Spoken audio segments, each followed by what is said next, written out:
Hi there, hello. So listen, I'm gonna be your substitute coach today, okay? Substitute coach, is that a thing? Yeah, it might be. Yeah, I kinda thought that the assistant coach would fill in if the coach got sick, which is why I poisoned his soup in the first place, but apparently not. Yeah, no, they told me to step in, probably because your weak mustache makes you look like a weak person. Ah, so what's your background? Oh, it's a blurry JPEG. No, like what do you do normally? Just kinda hang out. But what about sports? Oh, I know all about spurts. Sports. Yeah, they told me all about them this morning. They sound like a ton of fun. They are. And I should say, that's what we're doing here today, apparently, okay? Spurts. It's pronounced sports, and yeah, that's what we're doing. Well, great. Sounds like we're all on the same page then. So listen, I'm supposed to give a speech for team spirit, so can you guys point out which one of you that is? What? The team spirit. Which one of you's a ghost? That's not, it means collectively you need to try to uplift them. Okay, gotcha. Well, listen, I could probably lift one at a time, but not all at once for sure. That's impossible. Yeah, there's a bunch of us. That's not what uplifting means. Unless you guys have access to some kind of forklift for the uplifting. Just tell them what they need to do when they go out there on the field. Okay, yeah, let's go with that. So listen, you guys are gonna go out there and you're gonna win. Yeah, we are. I'm not done. Or you're gonna lose. Those seem to be the two options here. Oh my God. Actually, it also seems like you can tie. So there are 3 options when you go out there. Okay. Now listen, admittedly, I don't really know the situation here, okay? I don't know if you're supposed to bring your own or if there's already string out there. But if you're gonna tie something,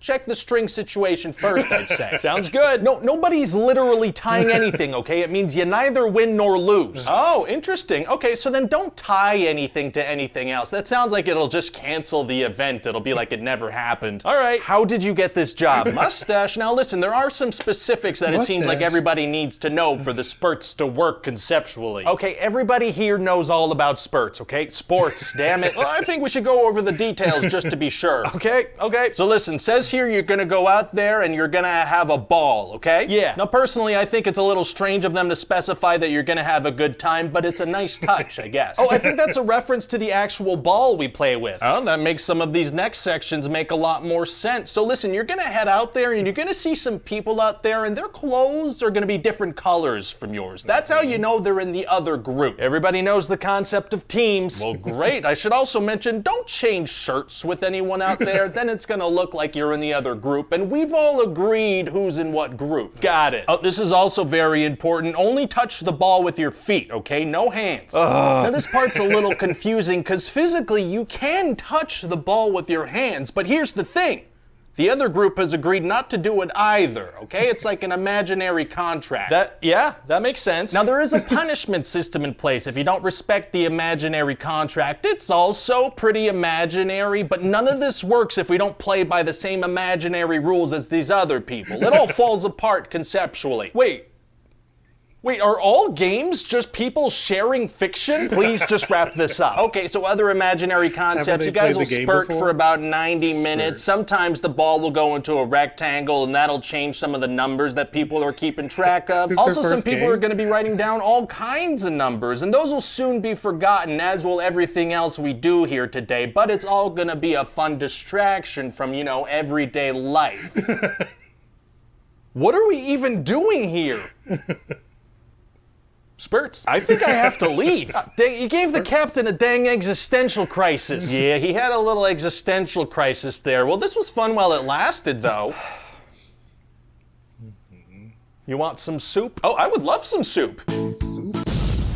Hi there, hello, it's me, I'm the Adstronaut. I'm out here in ad space to talk to you about bright cellars. Hey, so listen, I don't know much about wine at all. The first red wine I ever tried ended up being a literal brick. It hurt my teeth and didn't taste good at all. It was full-bodied and red, but it was a brick, I know that now. When it comes to wine, the learning curve can be pretty steep, but luckily Bright Cellars is here to help. Bright Cellars is a monthly wine subscription box for people 21 and over in the United States. They deliver amazing wine from around the world straight to your door. Some wines are red and some wines are white, and I didn't think anybody knew why that was. But not only do the people at Bright Cellars know why that is, they know everything there is to know about wine. By filling out a 7-question quiz on their website, they'll get to know your tastes and deliver wines you're guaranteed to like. In fact, if there's a bottle you don't love in a shipment, they'll send you a replacement bottle in the next box. Every box also comes with wine education cards that explain the wine's origins, flavor, notes, pairing suggestions, and more. I'll probably never bite into a brick again thanks to Bright Cellars, probably. And hey, Bright Cellars is giving you 60% off your first 4-bottle box. Just follow the link in the description to take the quiz and get started. Cheers, everybody.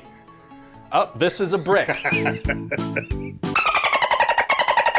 Hi there, hello, listen, we got a serious problem. Is it that the word spicy is very subjective, so whenever you order in a restaurant, you just kind of have to hope that the chef is on the same wavelength as you? No, actually, it's in relation to this sports arena we both work in. Nobody's having a good time during the sports games. Sure they are. While the sports are happening, they're all yelling and screaming. I'm surprised it doesn't distract the players. Yeah, but then see, in between plays and during breaks and stuff, they all just sit there in silence, stoically staring forward, not making a sound. It's haunting, if I can be honest. That's true, you can hear a pin drop and they all look like statues, so you would like them to make noise continuously then. I would like if the noise didn't stop, yeah. Well, what the heck are they supposed to make noise about while the sports aren't actively happening? This is what we need to figure out. I was thinking maybe something with tasers. I don't think we should tase them. They'd make noise. Yeah, but not the good kind of noise though, although I imagine a couple of them would be into it. Maybe we just remove any breaks from the sports, you know? No more timeouts. If there's a penalty, we just keep going. Well, then the players might die from exhaustion. I guess, yeah, but look, when there's silence, I'm left alone with my thoughts, and I don't like that. Oh, you know what? I could dress up like an animal. What? An animal.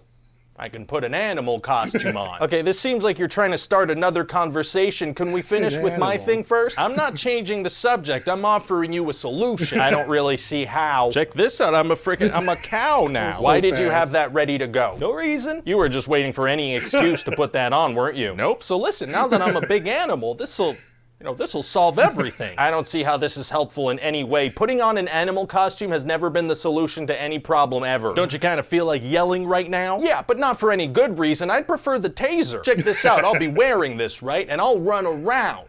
And I'll act very silly. Okay, so you'll like run around and you'll yell at people and tell them to cheer? What? No, I'm not gonna talk. You're not? Why would I talk? Why wouldn't you talk? Animals don't talk. That would completely break the illusion. So you think people will think you're a real cow if you don't speak? No, obviously they wouldn't think that. Then why wouldn't you talk? Because nobody wants to hear what the dancing cow has to say. They just want to see him dance. Why would dancing be okay but not talking? Look, I don't make the rules. You literally do. This has never been done before. Tell you what I will do. If a little kid does something silly, I'll do one of these. How will this get people to cheer? Okay, look at me do this move, okay? And tell me people won't cheer for that. All right, man, look, I'm gonna be honest here. Yeah, that was pretty good. Right? Also, I think I should probably get a projectile launcher. What, like a gun? No, like a big cannon that launches t-shirts. A t-shirt cannon? Yeah, I think people would enjoy getting shot at if the projectiles were merchandise. Oh, that's a good point. Maybe we could throw some other merch in the cannon too. Maybe some mugs and pens and ashtrays. Yeah, or maybe just stick to the soft stuff. All right, so all right, man, you really think this is gonna work? Yeah, I think what would really get this crowd going is a deeply sweaty man in an oversized costume. I guess it's worth a try. Plus, little children can come near me and I could take photos with the little children. I don't think parents are gonna be okay with their kids approaching a strange man in an animal costume. Somehow I think they will be. Maybe we should check with an actual child. I wouldn't want to inadvertently terrify them, you know? Okay, let me just get ready. Hey, little child, excuse me. Oh, hello. Where are your parents, little guy? Wood chipper? I don't know what he meant by that. Anyway, look at this cow thing. Is that fun for you? Do you like looking at that? Yeah. What does seeing that make you want to do? Well, it makes me want to give him a big hug and also hit him in the balls. Yeah, go ahead. What? No, okay, no, abort this. Oh, he spoke. That's not a real cow. What are you doing, man? Okay, how about this even better idea? We get some women in here, right? And they do these really, really cool choreographies to popular music. That'll get people cheering. Ah, okay, yeah, that too. But also this costume thing. Here we go. Oh, no. All right, those are pretty good. It's going to be a little bit tough to choose between the two, though. I think I might have liked the sports coach one better. Only because of how he talks about how, players really are just playing over imaginary rules that we've all made up. Almost like there's some other things we've done that are very similar. But it's just what it is. We love it. We love our sports. It gives us that adrenaline rush, whether we're playing or watching. It's just the same kind of deal.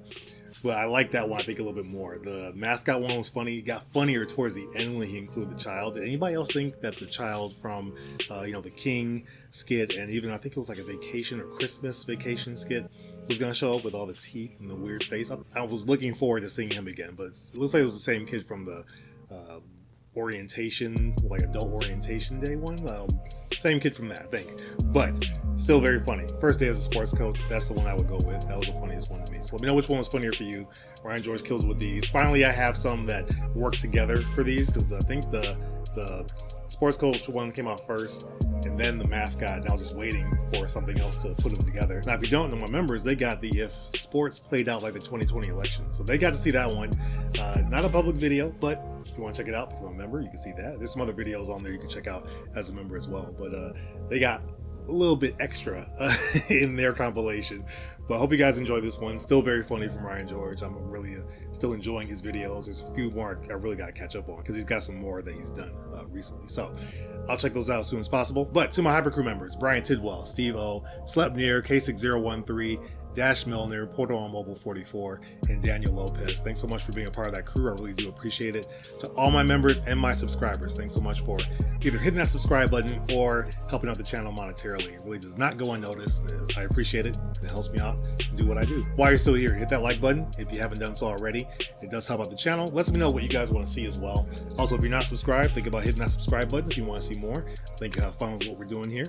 You can also check out our most popular videos right over here, and you can see our most recent reaction right up there as well. If you've seen all that, though, I will see you guys in the comments. We'll talk about this.